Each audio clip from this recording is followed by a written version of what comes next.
Isinuko mismo ng kanyang pamilya sa pulisya ang gwardyang itinuturong pumatay at nagsilid sa storage box ng kanyang live-in partner. Ang suspect at biktima ay nagkaroon umano ng hindi pagkakaunawaan bago ang krimen.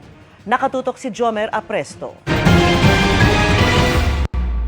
Hawak na ng mga otoridad ang lalaking inakusahang pumatay sa isang babae at nagsilid sa bangkay ng biktima sa storage box.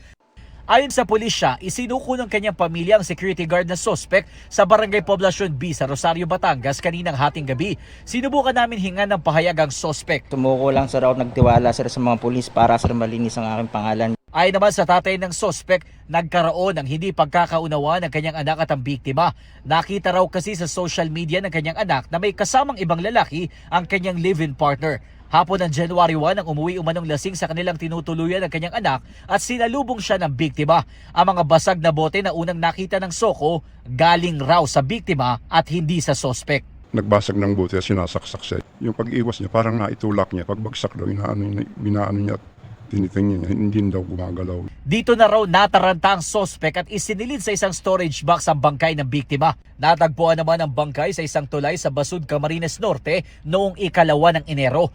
Sa backtracking ng mga pulis, na-trace kung sino ang suspect sa tulong ng barcode ng tape na binili niya at naiwan sa storage box.